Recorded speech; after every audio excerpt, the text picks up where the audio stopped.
Taurus, this is your astrology forecast for November 2015. Thanks for joining me. It's nice to be with you. 1st of November starts with a grand trine in water. That occurs between Chiron, your sun, and your moon, all in water signs, which increases your emotional nature, which increases the intuitive side of you. And Halloween was a very kind of powerful one this year. It was the veil thinning, people getting much more intuitive information through, and this kind of continues on the 1st of November. Chiron is in your 11th house of other people, hopes and dreams. The sun is in relationships and the moon is in the sector of communication for you, okay? So this is about really an increased and an improved sense of understanding about other people's feelings, where they're at, and how you can respond to that. So you're going to feel much more compassion. You're going to just feel things and know things more easily about another person. Not everything has to be explained and made explicit. And it's a great day to connect with people, especially people you don't find that easy to get on with. Mercury goes into Scorpio on the 2nd, and it crosses the Descendant and moves into your 7th house of relationship. You're going to feel like you're working on improving your relationships, and because it's all in Scorpio, I think there's going to be a sense of wanting to control your relationships, wanting to control other people's responses to you, and possibly even saying the things that you want or that you think people will want to hear, and really manipulating things. So make sure you let go of that facade. Don't do other people's thinking for them. Be yourself. Speak openly and clearly about what your true feelings are, and you're going to have much more success with that. Neptune begins to trine the Sun on the 3rd of November, and that connection stays there until the 6th of November. So the 3 days speak of even more increased kind of intuition, clairsentience, just knowing things about people. The Neptune planet is in your 11th house of other people. The sun is in relationships. So this is all about your connection with others, okay? So you're just going to know things about people. I think if someone's telling you a lie, you'll just intuitively know what's right and what isn't. And this is really a good period to make decisions about relationships. If you've been uncertain about your romantic relationship, where it's going, do you want to, make this something that's more permanent, or do you want to make a commitment? And you haven't been quite clear, you will figure that out between the 3rd and the 6th, because it'll kind of anchor and it'll click within you, and you'll just understand your feelings much better about another person. The moon begins to trine Uranus on the 4th, and this is interesting because Uranus is in the sector of family, and Uranus is really in the sector of doing service. So what you're going to want to do is to be there for people, really. You're going to be interested in using your skills and your expertise to help someone in your family, to stop thinking about yourself so much, and to use your strength and your energy to be of service to another person. So that's really good. Make sure you spend that with someone who you want to give the help to on the 4th. They'll really appreciate it. Jupiter has been connecting with Pluto since the 8th of September, and it will continue with that connection until the 20th of November. But today, on the 5th of November and the 6th of November, that connection is particularly strong. You've got 4 planets in your 5th house at the moment of romance and relationship, and that now connects with Pluto in that 9th house of expansion and growth. And Pluto can be seen as the phoenix rising from the ashes. It's death and rebirth. So this time of the month now, there's going to be massive growth in terms of your romantic life. Things are much more solid. They're much more practical. You see a way forward, but there's also fun and passion and excitement and insight, new life, new beginning, and working at building a life together. And that can apply to any situation. If you love something, if you love a project, then you'll embrace that love, and you'll see how you can build that into your life to make it a stronger relationship. If it's in an existing relationship, you'll start to value each other more, and you'll see how you want to progress. Doors will open. If you're single, You may meet someone who you can really enjoy yourself with and really get to know them and see opportunities arise for your future together. There's a yod in your chart on the 7th, and this is something that happens very rarely and I hardly ever speak about because it is rare, and it's also known as the finger of God. It's between your Sun and your Jupiter, so your identity is very much blessed by the good luck of Jupiter at the moment, and it culminates in you doing something very unusual and quirky and very much unique to you that is of service to other people, and that helps. So through your relationships, you really see the need for you to give back. So if someone is particularly kind to you on this day, you'll see that you can be kind to other people, and you do that and you provide that for people, and that's a blessing, and that's where that yod comes in, the finger of God. You receive something and then you're able and you're rich enough within yourself to pass that on to someone else, which is beautiful. A T-square occurs the next day between that Uranus and the moon now, and it culminates in your 9th house of education and travel and expansion and skills and growth. Okay, so that's, you know, you're doing things to be nice to people on the 7th. You're not doing it for payoff, you're not doing it to get something back, but you do get something back. Particularly it either allows you to learn something new that will help you in your working life, or you learn something that will improve your relationships with people you work with. So either way, you get a real benefit coming out of that. Venus goes into Libra on the 9th. And Venus also moves into your 6th house of work on the 9th. Venus is the planet of love. Libra is positive relationships, and it rules that sign. So Venus is very, very happy in that placement. And yeah, because it's moved into your 6th house, your working relationships are going to improve, and you're also going to love spending time with people who you work with. So this is a good time of the month to really feel settled at work, to really enjoy what you're doing, to get on with the people you work with. Really positive. So yeah, that's nice. Neptune begins to trine the moon in Scorpio on the 10th. It's the day before the new moon. And Neptune again is in your...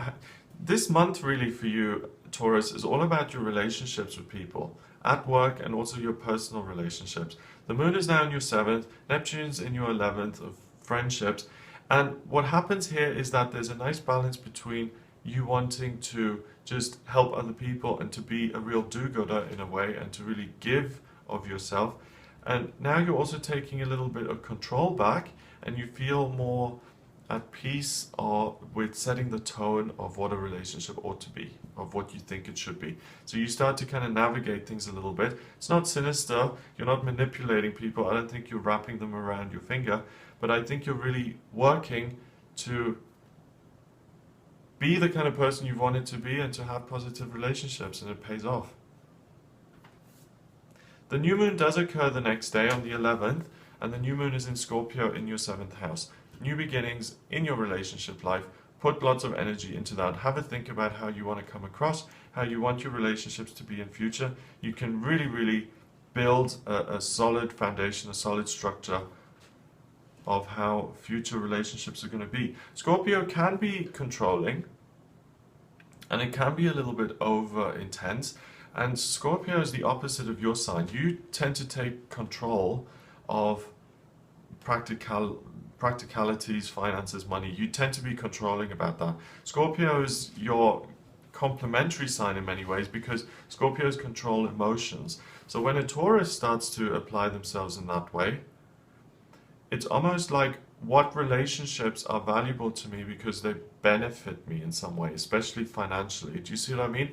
So you might classify people in helps me at work, doesn't help me at work. Helps me to achieve something, doesn't help me achieve something.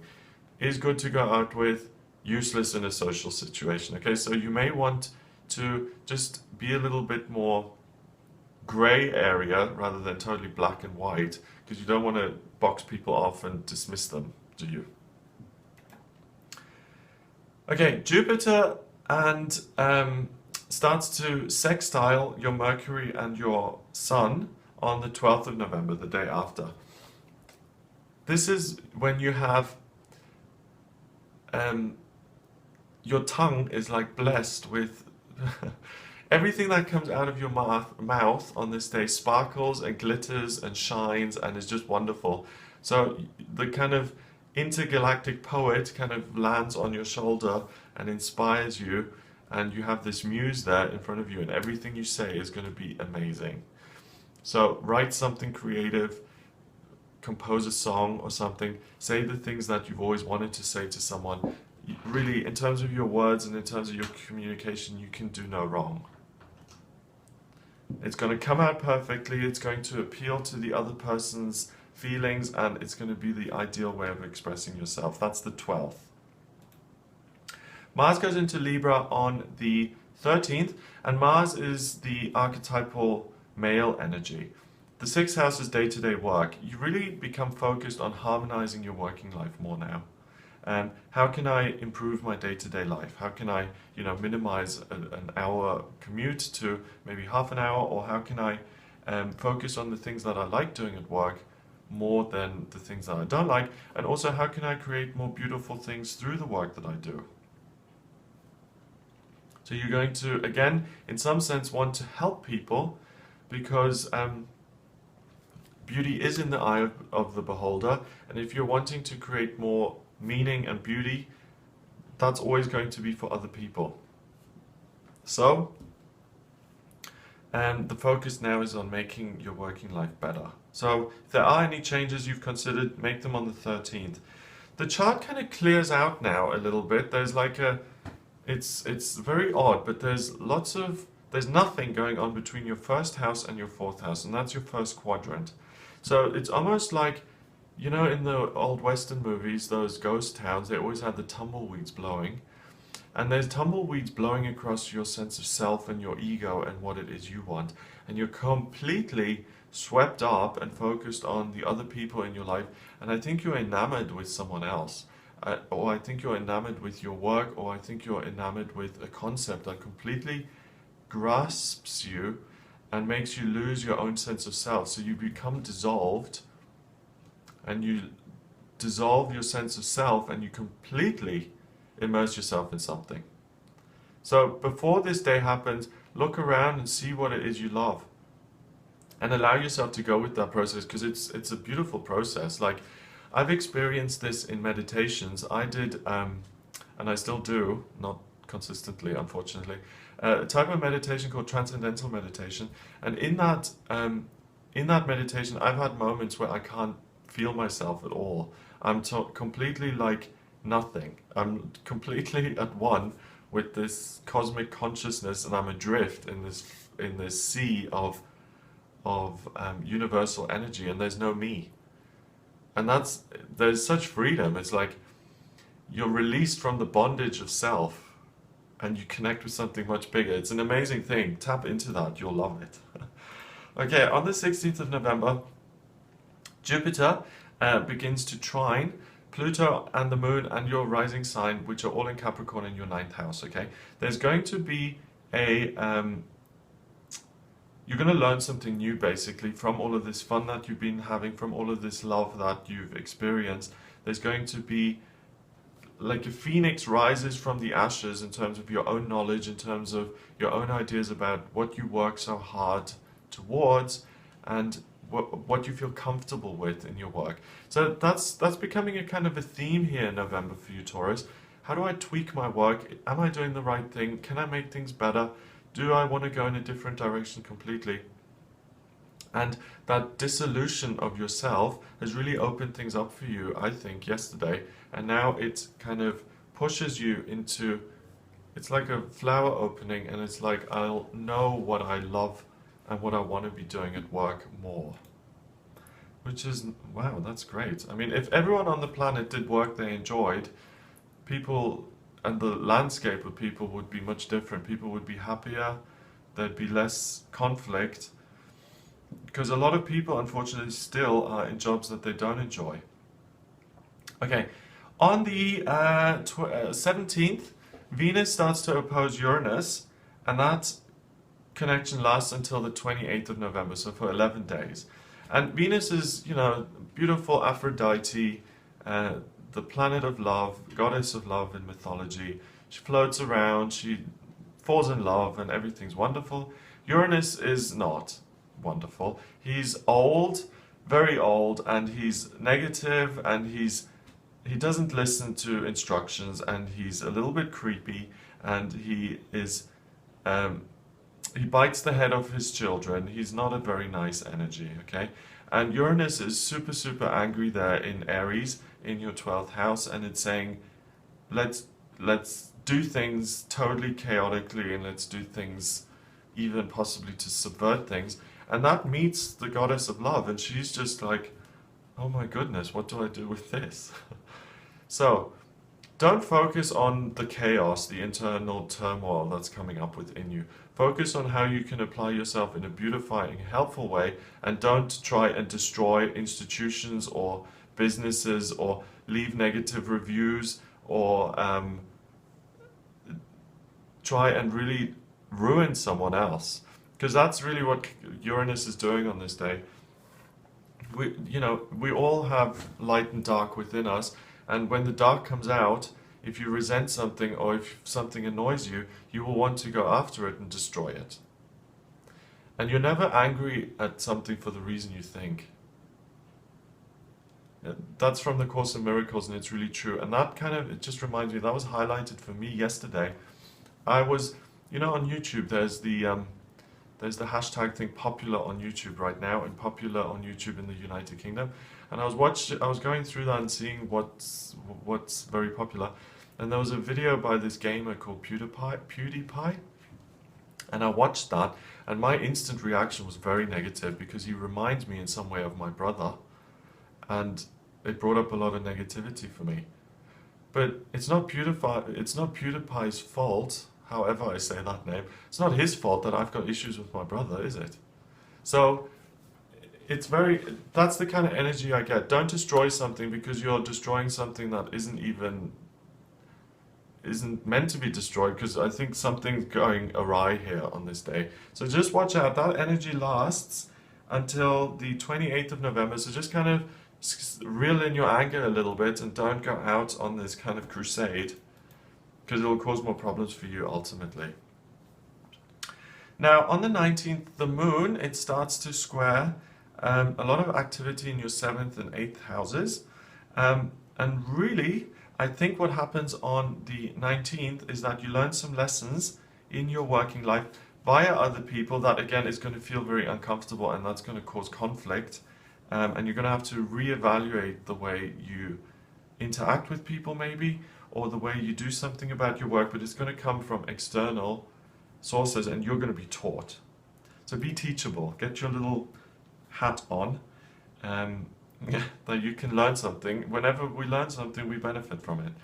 Mercury goes into Sagittarius on the 21st, and that's in your 8th house again of other people. So you come back together. I think the rebellion eases off a little bit, and you find a goal. You kind of rediscover your shared purpose with other people, and you work towards working with other people rather than kind of digging your heels in and saying, no, I want to do things my way. On the 22nd, Pluto squares Venus, and that lasts until the 25th of November. So poor Venus, she's having to connect with all these super outer planets, these really big, hardcore influences, and Pluto is death and rebirth. But this one is much more positive, because this again is about broadening your horizons, learning something new, finding more beauty in your work. That was a theme earlier in the month, and really seeing how you can make things better, how you can improve your working life. So that's positive. It's not like the Uranus connection there. Okay, the moon and your north node, they quincux on the 23rd, and this is very interesting because your true sense of self, the way you feel about yourself, Taurus, is going to be completely aligned with your romantic feelings and your good luck factor in terms of what you can achieve in relationships. This is the day to go on a date. This is the day to commit to something that you love. This is the day to put all of those things you've been thinking about, beautifying, making better, putting them into practice. If it is related to work, put them into practice. If it is related to another person, you know, if you've gone from, oh, I like you a little bit, to I really like you too, I think I love this person, to I am head over heels, then commit to those kind of feelings and commit to that evolution and make it something concrete. The full moon occurs on the 25th of November. It happens in your first house of self, Taurus, and the full moon itself is in Taurus. It's in your sign. So this is really good news for you, because the full moon is like a blossoming, a completion point, a success. And it's a success in your sign. So you feel like all of the work you've done in November to tweak your work, to connect with other people, it comes to a head and it really culminates in you feeling really, really good about yourself and really getting the things that you want done. Now, the other thing is, the new moon was in Scorpio, the full moon is in your sign of Taurus, and both of those signs, both of your signs, and I touched on this earlier about control, they're all about the solar plexus. You're about controlling money, about controlling the physical, about controlling your body. Scorpio is about controlling other people. You're going to feel completely empowered and able to make the changes that you want to make. So give your solar plexus a rub and say, thank you for allowing me to do all the things that I wanted to do this month. The North Node and Jupiter, they move in together here on the 27th, and they square the moon. And the moon is in your second house of career, or finances really, the house that you traditionally rule, Taurus, and it squares with Jupiter and the North Node in your fifth house. And the Jupiter and the North Node in your fifth house, they really make this whole month quite positive, because they sit in a sector that's all about fun and romance and love. When they connect with your moon in your second, you're able to communicate from that place of positivity. You know, if you're feeling sarcastic and resentful and bitter and you start talking, people, even if you don't say anything negative, people can feel that. And you're going to come across very, very positively on the 27th. So arrange speaking engagements, make phone calls, make new friends, go on dates, whatever it is that involves you opening your mouth. It's a very good day today. Uranus starts to oppose Mars on the 28th of November, and it stays in that connection until the 20th of December. And early in the month, poor old Venus, she was, you know, a little bit perplexed by that. But Uranus kind of meets his match in Mars, because Mars is the archetypal male principle, it's the soldier. And when Mars and Uranus come together, it's fireworks, okay? And this is much more positive, because I really think the power and the energy that's unleashed by this opposition is in your working life, and it's in your working life in a kind of helpful spiritual way. So Uranus, I think, becomes kind of dissolved in this sense, and what you drive forward with is helpful to other people. So it may feel a little bit chaotic, but I think the changes that you've made this month are really going to be positive for not just you in your working life, but for the other people who benefit from your work. Finally, at the end of the month, the moon starts to trine the Sun and Saturn, and this is kind of, you come to peace at the end of the day. Things have been a little bit up and down with other people. It's been kind of super great, or a little bit humbling at times when you've had to learn something, when you've gone a little bit wrong. But now your identity in connection with other people becomes much more solid, and you find your place again, and things kind of quieten down. So at the end of the month, you can just kind of relax and to say, okay, that was a bit of a roller coaster, but we're on an even keel again now. Take a breath, relax, and then move on into December. So I hope that's given you some insights into what you can expect. If you'd like a private reading with me, please visit my website. It's gregoryscott.com.